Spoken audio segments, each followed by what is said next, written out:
Shalom. Yang dari Sarangan masih capek? Enggak lah, wong Kemis sudah pulang kok. Apalagi saya, saudaraku ya, yang paling capek, tapi buktinya ya seger buger.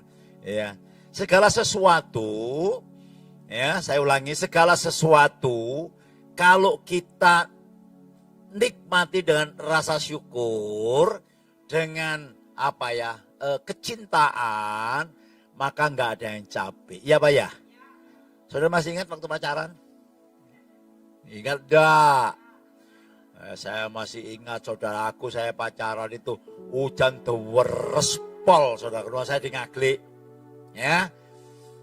Nah, calon istri saya itu di Keputaran. Keputaran kan cukup jauh. Iya kalau naik sepeda motor, naik sepeda saya dong. Hujan terus saudaraku ya. Tapi jujur aja, memang benar. Jatuh cinta. Betul. Berjuta. Loro kabeh. Ya pasti saudaraku ya. Sekalipun hujan lebat, sekalipun mama melarang saya untuk pergi karena masih hujan, tapi yang namanya jantung itu dak gitu. Kepingin dang ketemu gitu saudaraku. Ya begitu saya berangkat, saudara enggak bilang mama, sepedanya tak sengklak saudaraku ya. Langsung, "Ma, aku berangkat sih." Oh, arek gendeng. Kok awas kok nyonek loro ya. Gitu saudaraku. Wah, jangankan apa namanya hujan. Waduh. Laut kan kuseberangi. Wih. Wah, kademen saudaraku. Sampai ke kota Prajan gigil. Wah, caranya ya apa ini ya? Lah, saya inget nyanyian tapi belum bertobat waktu itu. Ya, belum bertobat. Ya, saya sama adik saya, Yung. Ya. Ayo, nyanyi Yung sing buantar Yung. Cek ngalakno adem Yung. Ya. Tadi saya itu, ayo aku nyanyi apa wis? Nyanyi sembarang. Saya nyanyi saudara. Nyanyi apa saudaraku? Asal Husin loh. Saya lupa nyanyi-nyanyi saudaraku. Oh, istri saya tuh berkesan saudaraku ya. Lu soalnya jujur aja, hidup itu kan gitu saudaraku ya. Yang seneng-seneng dikit-dikit. Istri saya ikut saudaraku. Saya nyanyi asal Husin. Oh mama, saya mau kawin. Kawin sama siapa? Kawin sama Syulin. Oh mama, saya mau kawin. Aja terus nol dong. Aduh. Loh, guyu terus. Direm. Itu tahun 75.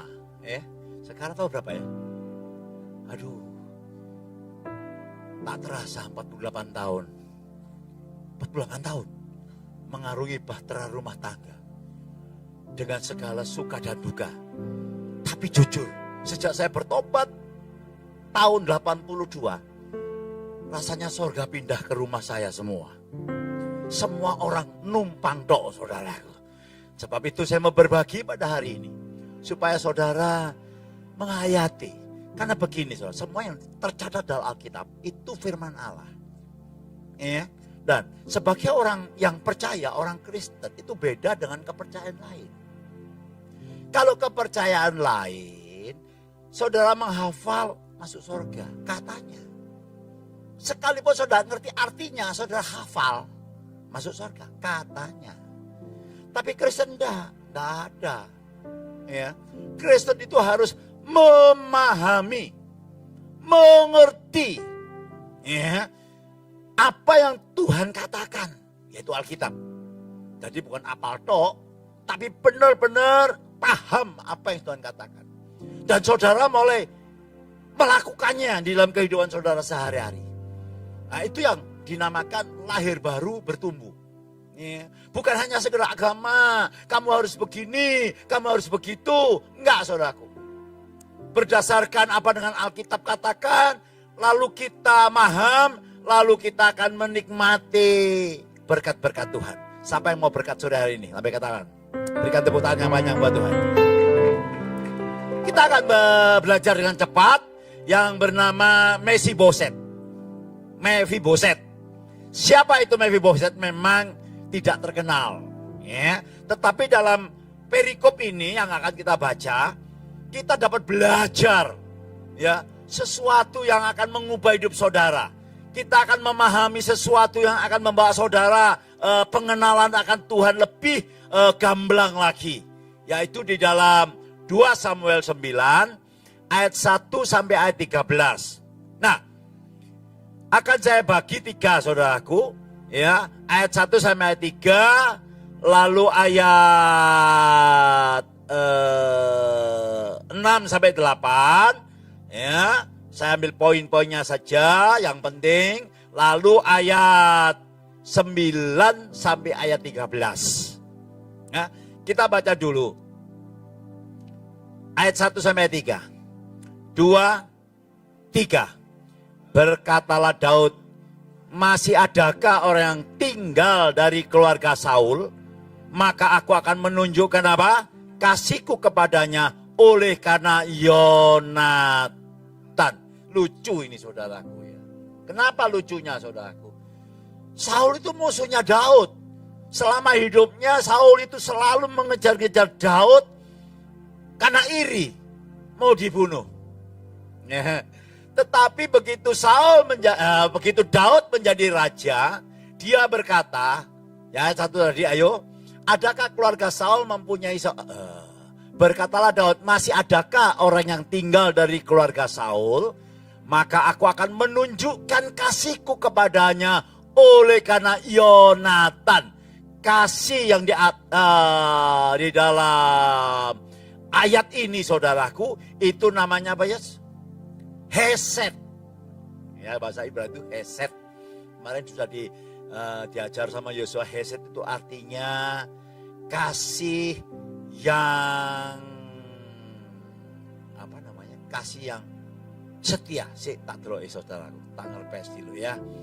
Hesed artinya kasih yang bertindak, kasih yang bukan asal ngomong wah ini, tapi sungguh-sungguh mengasihi dengan setia. Nah, nanti akan dipertegas ya dalam ayat 3, tapi kita baca dulu ayat 2. Adapun keluarga Saul mempunyai seorang hamba, karyawan. Saul punya karyawan yang bernama Siba. Ia dipanggil menghadap Daud, lalu raja bertanya kepadanya, "Engkau Siba?" Jawabnya, "Hambaku Tuan, hamba tuanku." Ya. Kemudian berkatalah raja, "Tidak adakah orang yang tinggal dari keluarga Saul? Aku hendak menunjukkan kepadanya kasih yang dari Allah." Kasih dari Allah ini kasih apa? Jawab.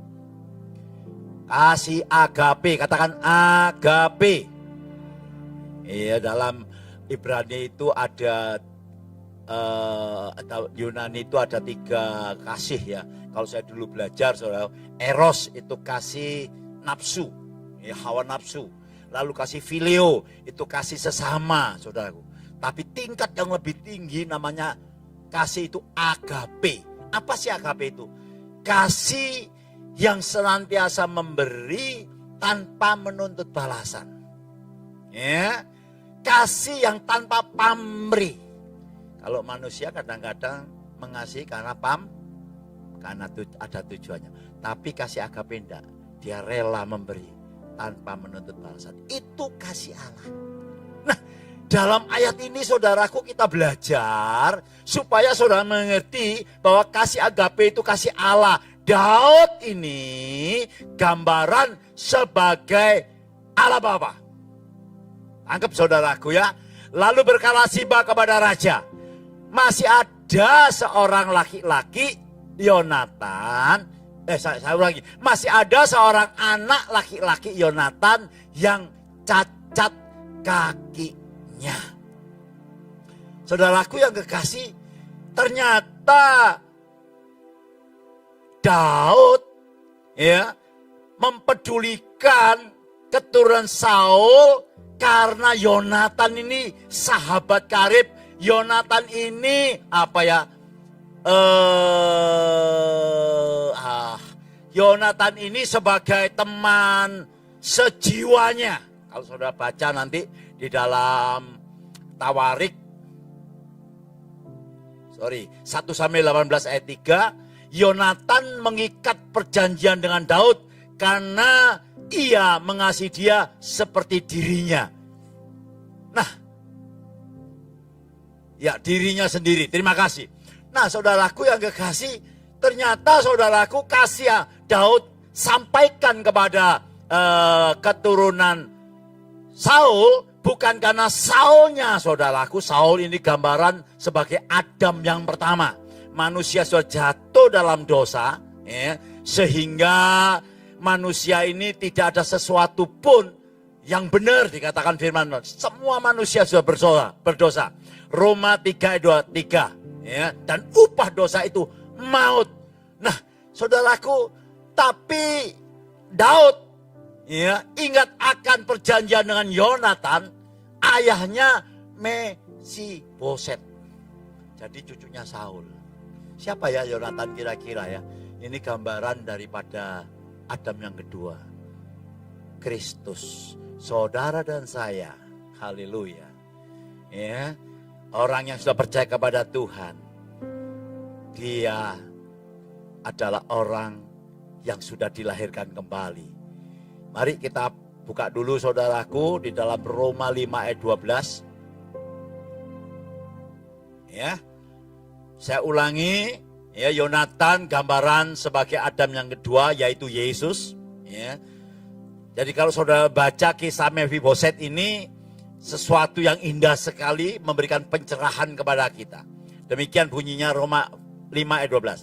Sebab itu sama seperti dosa telah masuk ke dalam dunia oleh satu orang, yaitu Adam. Dan oleh dosa itu juga maut. Demikianlah maut itu telah menjalar kepada semua orang, karena semua orang telah apa? Berbuat dosa. Tidak ada harapan lagi. Nah, si Mephiboset ini orang yang cacat, saudaraku yang gak kasih. Atau lebih jelas kita akan baca dua raja-raja tadi, yaitu pasal yang ke-9 ayat 4, ya, ayat 4. 2 Samuel. Ya. Tanya raja kepadanya, di manakah ia? Jawab Siba kepada raja, dia ada di rumah Mahir bin Abiel di Lodebar. Jadi yang namanya Mephiboset, ya, itu lumpuh, ada di kota Lodebar. Jadi kalau saudara nanti baca firman, saudara selidiki, semua itu punya arti, saudaraku. Mephiboset itu artinya orang yang sial. Loh, dia anak kok jenenge sial, saudaraku? Mungkin saudara tanya-tanya ya. Mosok sih? Ternyata kalau saudara baca sebetulnya namanya itu bukan Mephiboset, saudaraku. Ya. Dan kalau ditaruh di kata Lodebar itu tempat yang gersang, tempat yang tidak ada roti. Dengan kata lain, saudaraku, ya, kalau kita tidak mengenal Tuhan, kalau kita belum diselamatkan, kita ini orang yang timpang, orang yang tidak dapat berbuat apa-apa. Namanya orang timpang, orang lumpuh, selalu bergantung sama orang lain. Betul lah, betul. Selalu nyusahkan orang lain. Betul lah, betul. Nah, saudaraku yang kasih, kenapa ya kok sama nama Mephiboset? Karena nama aslinya, saudaraku, namanya anak Yonatan ini sebetulnya bukan Mephiboset.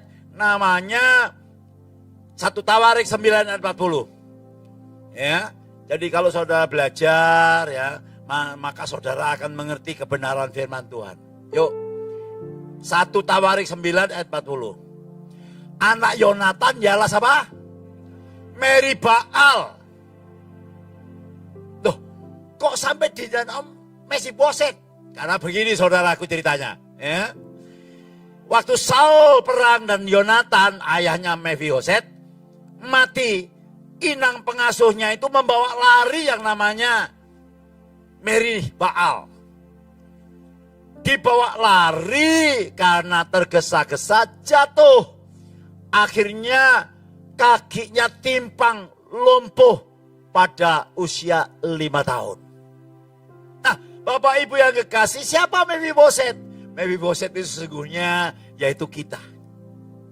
Nanti kita belajar. Yang orang yang belum mengalami pembaharuan di dalam Tuhan, ya, dia akan senantiasa menyusahkan orang lain.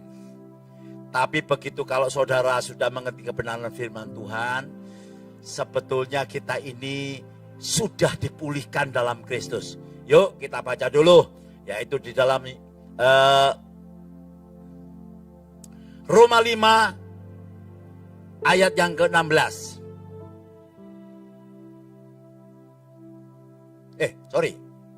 Roma 5 ayat yang ke-15. 2, 3. Tetapi karunia Allah tidaklah sama dengan pelanggaran Adam. Sebab jika karena pelanggaran satu orang semua orang telah jatuh di dalam kuasa maut, jauh lebih besar lagi kasih karunia Allah dan karunia-Nya yang apa? Limpahnya atas semua orang karena satu orang, yaitu Yesus Kristus. Luar biasa. Jadi saudara dan saya ini orang-orang yang sangat dikasihi Tuhan yang suka, amin. Daud mencari adakah keturunan daripada Saul. Karena ada satu ikatan yang luar biasa dengan Yonatan. Jadi saudara diselamatkan itu bukan karena saudara baik, saudara timpang.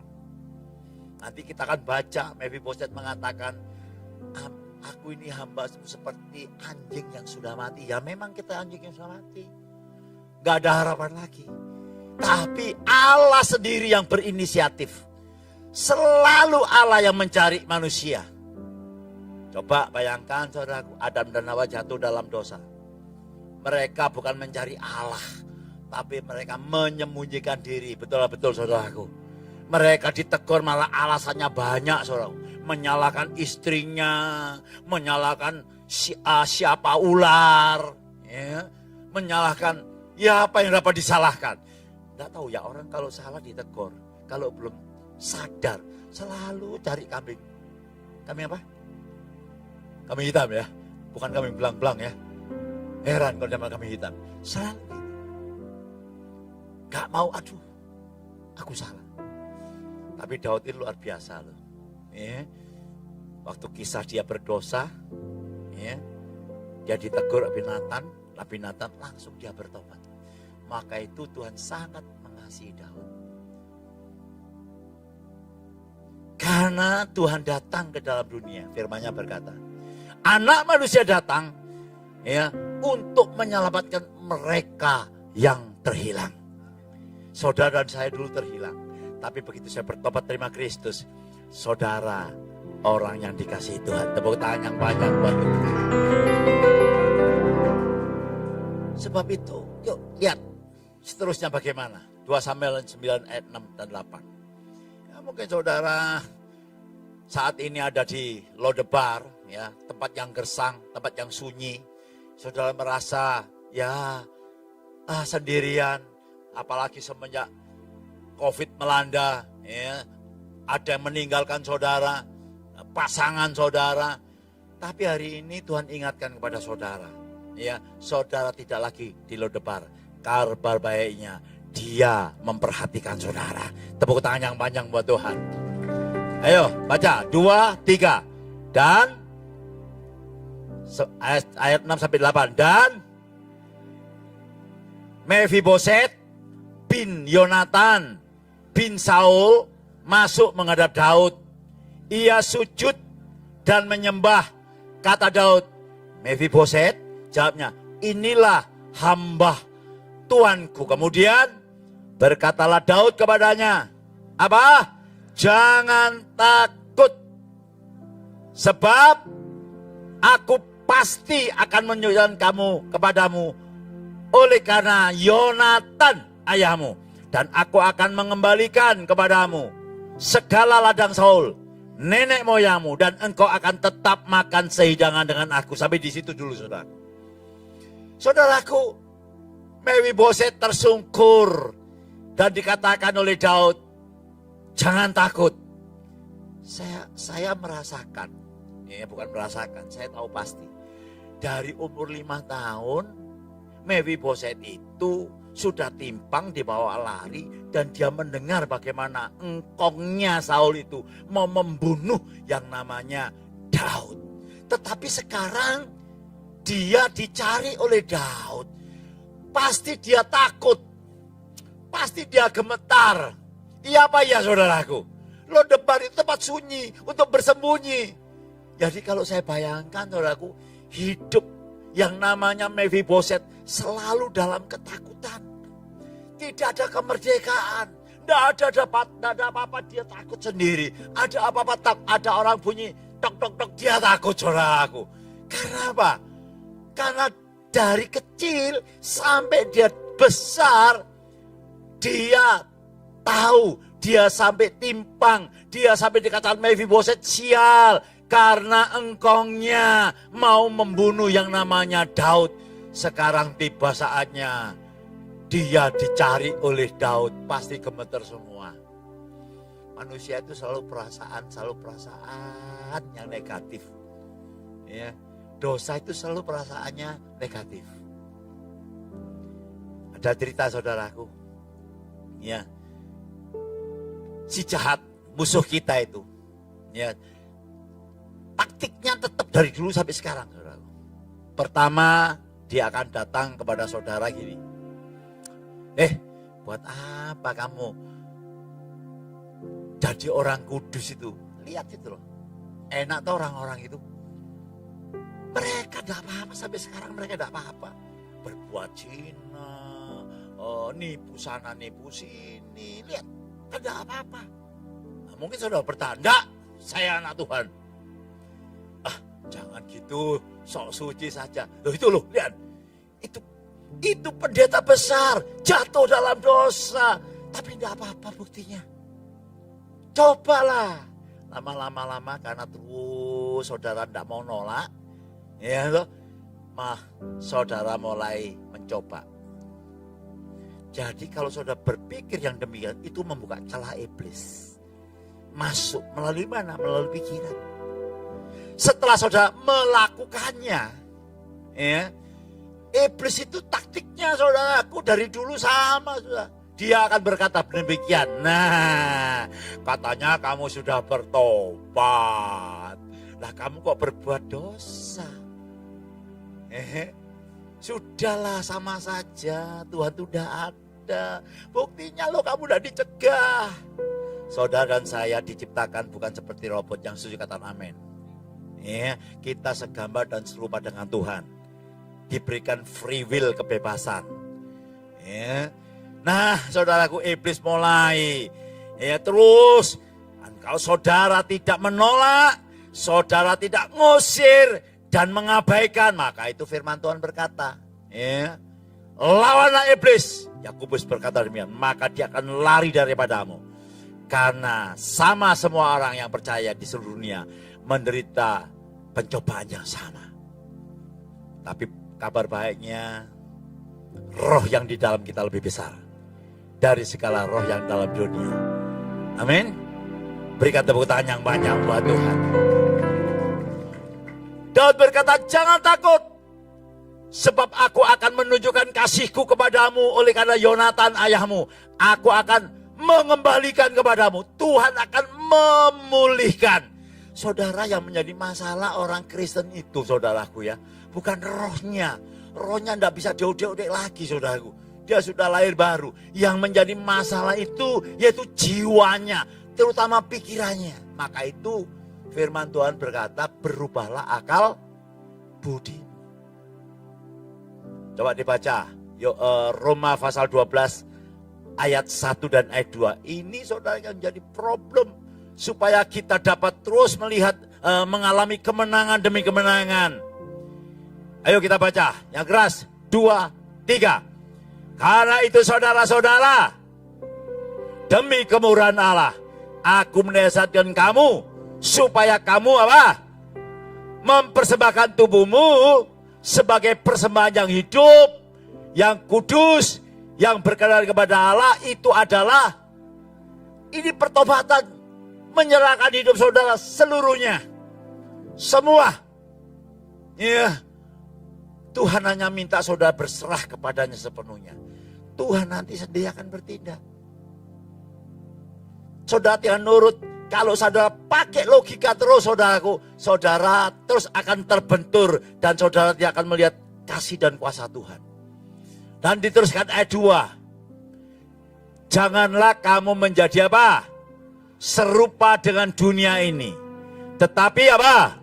Berubahlah oleh pembaharuan budimu, sehingga kamu dapat membedakan manakah kehendak Allah, apa yang baik, yang berkenan kepada Allah, dan yang sempurna. Luar biasa. Jadi rubahlah akal budi kita. Kalau kita merubah akal budi kita menyetujui firman Tuhan. Ya, kita melupakan apa yang sudah di belakang kita. Kita berdiri di atas kebenaran firman Tuhan. Terus saudara berdiri melakukan dan apa yang Tuhan ajarkan kepada kita, maka saudara akan melihat banyak keajaiban-keajaiban. Firman Tuhan bukan hanya berkata tidak ada yang mustahil bagi Allah, tetapi juga tidak ada yang mustahil bagi orang yang percaya. Coba saudara lihat, saya rindu ya, kalau Daud tadi mengatakan aku pasti, ya, selalu ada pasti. Kita lihat apa yang Tuhan Yesus katakan. Ya. Yohanes 10 ayat 28.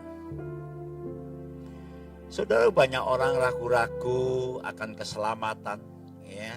Selalu beralasan tidak mau bertindak. Karena kalau kita bertindak, maka akan terjadi perubahan dalam cara berpikir saudara. Yuk kita baca 2, 3. Dan aku, yaitu Yesus, memberikan hidup yang kekal kepada mereka. Dan mereka apa? Pasti, katakan pasti. Ya, bukan mudah-mudahan. Pasti tidak akan binasa. Sampai sementara, enggak selama-lamanya. Tidak ada 1 miliar tahun. Ya. Tapi selama-lamanya. Dan seorang pun tidak akan merebut mereka dari tanganku. Suatu jaminan yang dari mulut Tuhan sendiri. Firman Tuhan berkata, apa yang sudah keluar dari mulut Tuhan, apa yang sudah difirmankannya, tidak akan kembali dengan sia-sia. Yang artinya pasti, tinggal respon kita menanggapi firman Tuhan. Jadi katakan firman Tuhan. Katakan firman Tuhan adalah kepastian. Berikan tepuk tangan yang panjang buat Tuhan. Saudara, saya rindu, ya, saudara menerima pemulihan yang begitu luar biasa. Tuhan itu tidak pandang bulu, saudara. Ya, seringkali saya menekankan pada saudara, Allah itu tidak pandang bulu. Ada orang berkata, iya Pak Gunawan jadi pendeta Pak. Tuh, saya sebelum jadi pendeta, saya pengusaha saudara.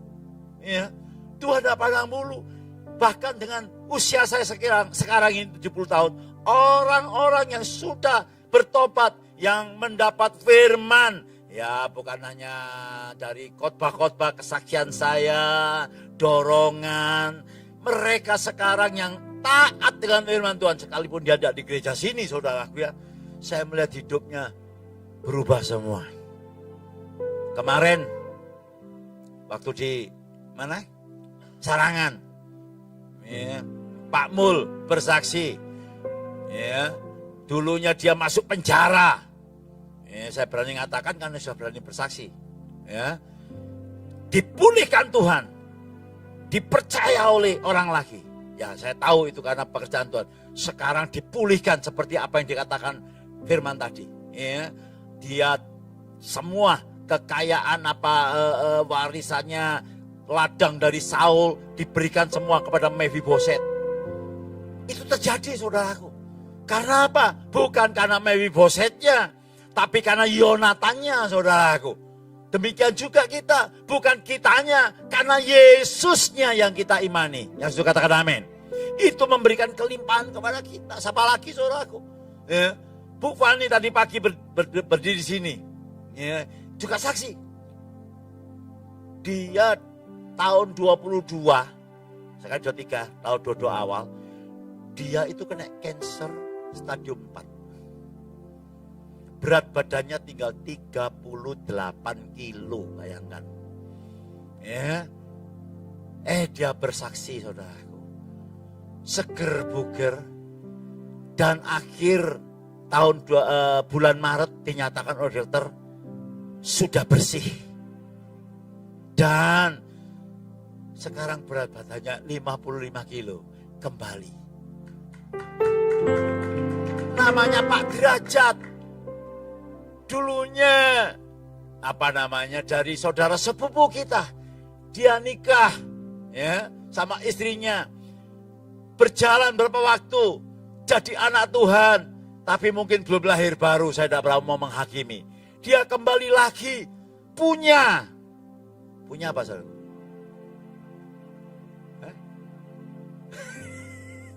Katanya punya kiwir-kiwir gitu. Ono kiwir-kiwir popo lah, saudara pasti tahu ya. Punya kiwir-kiwir saudara. Istrinya ditinggal. Istrinya 23 tahun. Berdoa. Kembali bertobat. Anaknya 3 kalau nggak salah. Kembali bertobat. Kemarin ya sudah berapa? Hampir 1 tahun kembali sama istrinya. Sekarang dia rajin baca firman Tuhan, rajin pergi ke gereja. Saudara, tidak ada yang mustahil bagi Allah. Tidak ada yang mustahil bagi orang percaya. Tuhan akan pulihkan kehidupan orang yang bertobat. Berita baik, Tuhan tidak pernah pandang bulu. Ya. Ayat 8 saya teruskan. Lalu sujudlah Mephiboset, sujud lagi. Berkata, apakah hambamu ini sehingga engkau menghiraukan anjing mati seperti aku? Kita ini seperti anjing yang mati. Betul. Tetapi jangan sampai saudara terus hidup seperti anjing yang mati. Karena ayat seterusnya saya akan bacakan. Saudara sangat terkejut sekali. Banyak orang Kristen gak ngerti ini. Yuk kita baca. Yaitu ayat 9. Sampai ayat yang ke-13.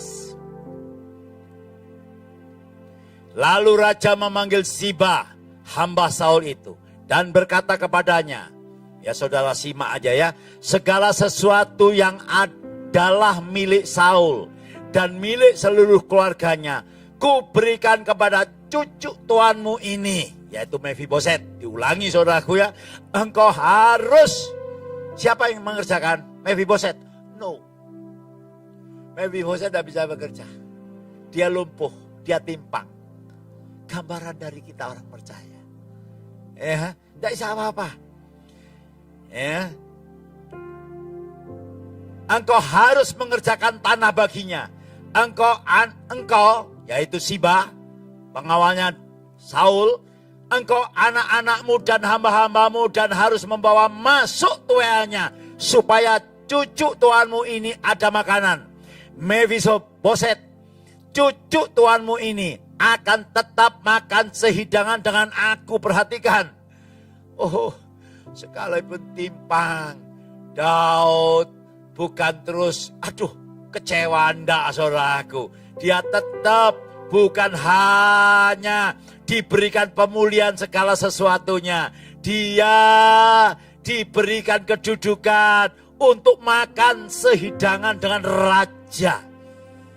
Siba mempunyai 15 orang anak laki-laki dan 20 orang hamba. Berkatalah Siba kepada raja, hambamu ini akan melakukan tepat seperti yang diperintahkan tuanku raja kepadanya. Dan Mephiboset makan sehidangan dengan Daud sebagai salah seorang anak raja. Saudara mungkin tanya, Mephiboset ini apa ya? Ini gambaran Roh Kudus. Gambaran, Siba ini gambaran Roh Kudus. Mephiboset dari kerja. Tapi dia dipulihkan. Bukan hanya itu, saudara, terus 12. Mephiboset mempunyai seorang anak laki-laki kecil yang bernama Milka. Semua orang yang diam di rumah Siba adalah hamba-hamba Mephiboset.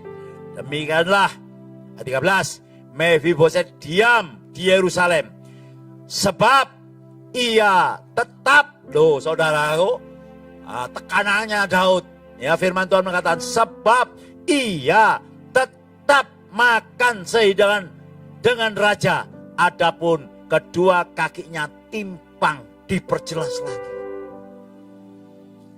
Mephiboset, dia timpang menjadi anak raja dan pelayan-pelayan Saul yang nanya Siba bekerja.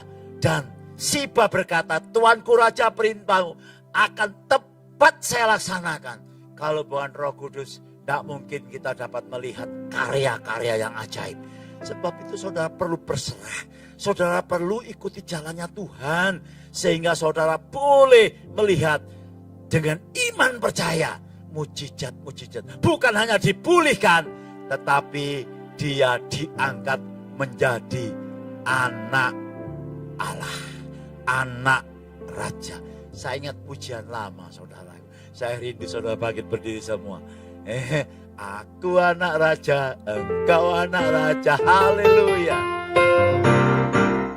Aku anak raja, engkau anak raja, kita semua anak raja, amin. Aku anak raja, engkau anak raja, kita semua anak raja, haleluya. Puji Tuhan, haleluya, puji Tuhan, haleluya, puji Tuhan, haleluya, haleluya, puji Tuhan, haleluya, puji Tuhan, haleluya, puji Tuhan. Hatiku penuh nyanyian, hatiku penuh nyanyian. Mana suaranya? Mana tepuk tangannya? Anak raja. Salah raja, raja, salah Tuhan. Namanya Yesus, Yesus, Yesus. Oh, haleluya. Tepuk tangan banyak buat Tuhan. Coba tangan saudara angkat. Ya, tos kanan kiri. Ingat, kau anak raja. Ganti ya caramu berpikir ya. Apakah hanya itu saudara? Oh enggak saudaraku. Ternyata Tuhan itu bukan hanya memulihkan kedudukan. Silakan duduk. Bukan Tuhan hanya memulihkan kedudukannya. Tapi juga Tuhan memberikan otoritas kepada kita. Melalui apa otoritas itu? Melalui perkataan kita. Saya tahu yakin. Kalau Mephiboset dipulihkan. Dia dikembalikan menjadi Meribaal. Meribaal itu artinya penakluk. Baal itu artinya berhala. Penakluk berhala. Jadi saudaraku, saudara beri otoritas. Jadi saudara harus pakai otoritas saudara. Saudara, kemenangan setiap orang Kristen. Karena dia mengucapkan kata-kata iman. Saya orang yang diberkati. Saya adalah orang yang diurapi. Saya diberkati luar biasa. Seringkali Pastor Yosua mengajak saudara untuk mendeklarasikan. Sekarang saya mau membawa saudara lebih lagi. Sekarang lihat tangan saudara. Haleluya. Jika di tangan kau saya. Ayo, semua gini. Lihat tangan saudara. Saya menyatakan, katakan. Saya adalah orang yang diurapi Tuhan. Saya diurapi dengan kemenangan. Saya diberikan otoritas untuk menarik berkat-berkat yang telah Tuhan sediakan. Tangan saya, katakan, tangan saya sangat diberkati. Apa yang saya kerjakan pasti berhasil. Pasti berhasil. Tepuk tangan yang banyak buat Tuhan. Buka Mazmur pasal yang ke-1 ayat yang ke-3. Oh saudaraku, ya saya percaya saya tidak mengajarkan kepada saudara hal-hal yang jasmani. Tetapi segala sesuatu dari rohani dulu, nanti baru yang nyata, yang jasmani. Kalau rohani saudara, mental saudara itu limpah, ya, atau kaya, limpah, maka akan keluar, ya, menjadi satu kenyataan limpah. Kalau saya katakan limpah, bukan hanya soal jasmani saja, tetapi juga damai sejahtera, sukacita. Ya, nanti saya tutup saudaraku. Ada sebuah kisah tadi saya baru di WA, yang mungkin juga sudah dengar, tapi ayo kita baca dulu. 2, 3. Ia seperti pohon yang ditanam di tepi aliran. Ia itu siapa? Ia itu orang yang percaya, yang ditanam di tepi aliran air, yang menghasilkan pada musimnya, dan yang tidak layu daunnya. Apa saja berhasil. Saudara, saya ya di atas ya, tidak di atas tidak. Saudara pernah mendengarkan kesaksian saya. Tahun 82 habis. Tidak mungkin saya berdiri lagi. Saya bertobat. Saya percaya, saya mengaku Yesus Tuhan. Dalam hati saya percaya, saya ucapkan, saya baca lagi. Artinya apa? Kalau saya ucapkan Yesus adalah Tuhan, saya percaya dalam hati bahwa dia dipakai orang mati, maka dia diselamatkan. Kata selamat itu bukan hanya selamat menuju surga. Ya, rumah tangga saudara selamat, ekonomi saudara selamat, kesehatan saudara selamat. Itu mencakup semuanya saudaraku. Nah, sebab itu saya katakan, saya orang diberkati. Saya pasti bisa. Ini tantangan tidak mungkin. Saya katakan pasti bisa. Beritanya, karena dideklarasikan, karena diucapkan dengan mantap, jadi. Tadi pagi saya sama Yosua pergi ke kontraktor yang mau bangun. Ya kan saya mesti saksi saudaraku. Kemarin waktu di Sarangan kan sudah saksi, ya kan? Ya sedikit. Saya ke sana, saya tanya, ya apa? Ternyata sudah selesai, tinggal gambar. Ya semua berkat kemurahan Tuhan saudaraku ya. Tepuk tangan dulu buat Tuhan. Sebetulnya kata enggak boleh 2 lantai, tapi ya kemurahan Tuhan bisa 3 lantai. Bahwa itu basement untuk parkiran sama kantor, dan lalu kedua nanti ibadah, lalu ketiga itu multifunction sama kantor-kantor gitu saudara ya, sekolah-sekolah, dan tak kayak si lift lho, dikasih lift. Mupiro duit gak ngerti, 1 lift mahal lho saudaraku ya. Wis merem aku pokoknya. Loh, ono duit wis gak ro, tak kok duit carry saudaraku. Loh, orang kebanyakan gitu. Jangan. Mau apa-apa, waduh gak duit, waduh gak duit bondo, waduh. Ya terus kayak gitu, gak dideklarasikan. Deklarasikan, lalu saya ditanya, terus siapa Pak? Sing Tegal Sari apa? Lu tetap dipakai. Loh, kalau Tuhan izinkan dibeli enggak? Alah, cuma wong limo sing ngomong. Dibeli enggak? Loh, iki nek dibeli 40 miliar ya, Saudara. Tanah itu loh, Saudara. Iya. 1 meter 40 juta ping 1.200 meter. Tapi saya enggak ambil pusing.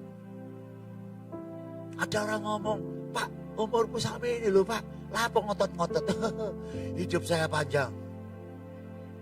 Nah, tadi kan saya janji, ada kisah. Siapa tahu sini John D. Rockefeller. Multi apa? Multi orang yang kaya raya di Amerika. Dia raja minyak. Umur 30 dia sudah punya penyulingan minyak 90% di Amerika, bayangkan. John D. Rockefeller. Umur 30 tahun sudah begitu kaya. Umur 50 tahun, sudahlah kekayaannya. Mungkin di dunia ini ya salah satu hanya dia, saudaraku, yang luar biasa kayanya. Sibuk, waduh, orang namanya bisnis, saudara. Umur 53, dia divonis. Dia punya rambutnya brodol, berat badannya turun terus. Namanya orang kaya, dokter, semua dokter pasti didatangkan, saudaraku. Umur 53 tahun, paling lama umur 1 tahun lagi dia harus meninggal. Bayangkan, yang punya segalanya di dunia tidak dapat menolong. Saat-saat dia sakit, dia mulai ada sesuatu yang timbul. Ternyata uangnya segini banyak, kekayaan segini banyak. Saya tidak dapat berbuat apa-apa, dia tidak dapat berbuat apa-apa sama saya. Besok paginya dia panggil pengacaranya, saudara. Dia bikin apa, saudara? Sebagian uang besarnya, saudara, dibagi-bagikan untuk yatim piatu, untuk orang-orang miskin. Dia membuat yayasan John D. Rockefeller. Ya, apa gunanya dia membuat yayasan itu? Untuk penelitian obat penisilin, apalagi tadi saya baca TBC, apalagi soal banyak sekali, saudara. Ya, dibuat itu, saudara. Dan yang bukan hanya itu yang hebat, saudara tahu, berlalunya tahun dia tidak meninggal. Saya mau tanya, usia berapa dia meninggal? Tolong dijawab. 96 tahun. Hebat. Sebab itu saudara kasih sukacita, damai sejahtera bukan karena yang di luar. Kalau Tuhan sudah memulihkan kita, ya, jangan buang, jangan abaikan. Kita juga diberikan otoritas untuk menjadi berkat buat orang lain. Saya percaya kalau saudara-saudara dikasih kesempatan terlepas dari pandemi, Tuhan akan pakai saudara untuk menjadi berkat. Dalam keluarga saudara, dalam usaha saudara, dalam pelayanan saudara. Ya, percayalah. Saya tidak akan bersaksi, saudaraku, diri saya, saudara sudah mengerti bagaimana parahnya dulu. Ya, tapi karena Tuhan, dia kata pada waktu itu, saya tidak bertobat. Mungkin saya tidak dapat melihat anak-anak saya tidak dapat berkumpul dengan saudara, saya tidak dapat menyampaikan kebenaran ini. Tetapi waktu saya bertobat, saya bukan orang super, saya sama dengan saudara. Ya, tapi saya tidak mau berenang di dalam masa lalu saya. Kemarin saudaraku, waktu di bis, saya naik bis. Ya, waktu berangkat, Joshua saya suruh naik bis. Saya dengan istri berangkat dulu, menyediakan tempat rodok mumet, tidak apa-apa mumet demi jemaat. Jemaat Rone main dutok, saudaraku. Loh, kok guyu? Kroso ya? Terima kasih. Waduh, ya kamarnya itu ada yang satu kamar buat 2 orang, satu kamar ada yang satu kamar dibuat 4 orang, ada yang satu kamar dibuat 6 orang. Yang ini kan banyak orang, saudaraku ya. Aku jaluk kumpul ambil anakku, ambil bojoku. Loh iya, tapi ya apa kamare? Gitu loh, saudara. Tak bagi ya Tuhan. Ya saya dibantu sama Mulia. Akhirnya ya semua dapat berkat yang di Sarangan. Tepuk tangan yang panjang buat Tuhan. Ya. Semua senang luar biasa. Semua dapat berkat. Tapi tidak apa-apa, saya mumet, saudaraku. Ya. Tapi ada sukacita di dalamnya, saudaraku. Ya. Nah, saudara yang kasih, saya rindu, saudaraku. Kapan-kapan ada yang ngomong gini, Pak, rorong dino Pak, gak kesel kabeh. Iya, saudara enak saya ngomong, saudaraku ya. Kita orang kita mumet, saudaraku. Tapi tidak apa-apa ya. Nanti ke Bali sampai berapa hari? 5 hari, saudaraku. Oh, 4 malam. 4 hari. Tapi tutur. Ya, tur lo ya, bukan gathering lo ya. Nanti paling renungannya bis, saudaraku. Karena itu tur. Kalau gathering nanti, Pak Pur tadi ngomong, Kok Gun, kapan lu ngomane Kok Gun? Nondi jare. Kok iki nantang temenan ta. Ngene tak jak, duh toko kurame Kok Gun. Enggak, pasti nanti. Jogja. Oh, ikut Jogja. Ya sembayang sih. Nanti kita atur ya. Ya saya senang sekali kalau saudara ikut supaya kita bisa guyup gitu. Nah saudaraku, saya di bis. Saya berdampingan dengan pendeta satu. Ya nggak usah saya sebutkan namanya. Coba pendeta. Tapi kok lama nggak layani. Mojo Alkitab yang aku kan menghakimi. Tapi tak rasa ya nek kober mojo nek gak kober gak mojo. Konseling sama saya. Aku ndok kon cerai. Lha kok ya apa ya? Tegal Sari. 1 tahun 250. 5 tahun 1 M 250. Iso Tuhan genapi semua. Padahal aku rul. Gak ono duwike ya ngene. Lho kon kok ro gak ono duwike sing Tuhan ya ta? Ya Tuhan ngomong ono duwike kok ya ta. Lho Tuhan ono duwike enggak? Ono apa enggak? Nah, mari ngono iso tuku nang gone gereja nang gone mana namanya? Gading Pantai, bukan? Sutorjo Prima. Ya puji Tuhan sekarang bertumbuh berkat dukungan ibu-ibu itu ya. Mereka mulai bertumbuh. Saudaraku, beli saudaraku. Terus, moro-moro dapat lagi Gading Pantai. Kok iso ya apa? Loh, kita ini kan anak raja. Ngomong itu sing bener, sesuai firman Tuhan. Gak oleh ngomong gak duit. Gak oleh ngomong aku susah. Wah, dia ngomong, waduh Pak, aku kisoro Pak. Aku umur lah podo kon Pak. Umurnya sama dengan saya, tapi masih segar. Pengetahuannya banyak. Ya, dia ngomong gini sama saya, saudara. Aku iki entek kabeh. Ya. Lalu bos teko cungkwok itu teko. Lalu aku ini mau dikasih kerjaan, tapi dia berkata, wis nek iso wis kono ndak usah kerja. Kono nggoni warungmu ae. Ya dia buka warungmu itu kono. Babano anakmu sing kerja. Nah, Pak. Dadi nek aku saiki mulai usaha maneh. Aku kena omongane bosku iku, Pak. Loh, saya gini so. Loh. Tiap minggu takut baik. Hidupmu itu bukan dengan kata orang. Betul-betul. Ngomong hidupku. Bukan kata orang. Sing ngomong mau sapa? Orang. Sekalipun bos tapi orang. Kau ini pakai pengalaman nih. Iya, kamu pasti bisa. Loh iya Pak, aku tidak semangat Pak. Tapi, ya iku mau loh. Kajang ini, aku iling. Nah, kamu hidupmu bukan apa kata Tuhan. Hidupmu apa kata orang. Bukan kata Allah, tapi kata orang. Kata keadaan. Kalau kamu divonis dokter, sakit, ya sakit. Tapi orang percaya, enggak. Tuhan tidak pernah menciptakan penyakit. Tuhan memberikan kesembuhan, kesehatan. Saya baca dari awal sampai akhir firman Tuhan. Tidak pernah maka Tuhan menciptakan penyakit kanker dada. Kantong kering dada. Ya. Maka itu saya selalu mengatakan kepada saudara, otoritas diberikan. Saudara dipulihkan, diberikan otoritas. Saudara harus berdiri di atas janji Tuhan. Bisa enggak orang Kristen mengalami masalah? Bisa.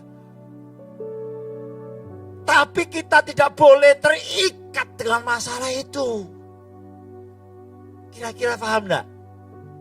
Ya, kita harus berdiri di atas ikatan itu. Seperti Petrus berjalan di atas air. Sebetulnya Petrus tidak berjalan di atas air. Tapi Petrus berjalan di atas perintah Tuhan yang berkata, marilah. Begitu Petrus melihat Tuhan. Fokus sama Tuhan. Dengar perkataan Tuhan. Dia melangkah berjalan di atas air. Tetapi waktu melihat keadaan, Petrus tenggelam. Selama saudara melihat keadaan, melihat mendengar kata orang, saudara tidak akan melihat kasihnya Tuhan, kuasanya Tuhan. Tapi kalau saudara taat, ngerti firman Tuhan, bertindak, saudara akan diberkati luar biasa. Rohani jasmani saudara diberkati. Biarkan firman Tuhan ini saudara camkan. Saya undang pemain musik. Saudara tutup mata. Kita mengambil perjamuan kudus. Bapa, biarkan Engkau meteraikan Tuhan. Kami bersyukur Tuhan singkapkan kebenaran ini. Kami dahulunya Mephiboset. Karena dari kecil Tuhan, kami terintimidasi. Kami terbiasa dengan keadaan-keadaan, kenyataan-kenyataan di sekeliling kami. Cacat, lumpuh, tidak berdaya. Tetapi saat Kau berkata memanggil kami Tuhan, kami mau bertobat. Kami tersungkur. Kami minta ampun. Kami bersyukur dan terima kasih. Kami mau mengganti cara berpikir kami. Kami mau mengucapkan kata-kata apa yang telah Kau berikan. Dan kami akan mengalami banyak sekali hal-hal yang ajaib. Sebab firman-Mu tidak pernah gagal. Sebentar kami ambil perjamuan untuk mengingat betapa cintanya Engkau Tuhan. Seharusnya kami yang menderita di atas kayu salib, menderita penganiayaan. Tetapi Engkau telah menebus kami dari penganiayaan itu, dari neraka. Tetapi Engkau yang mati buat kami. Dan Engkau bangkit pada hari yang ketiga, memberikan otoritas kepada kami, memberikan kuasa kebangkitan kepada kami. Kami terima itu Bapa. Sebentar kami ambil, layakkan kami dalam nama Tuhan Yesus. Haleluya. Amin.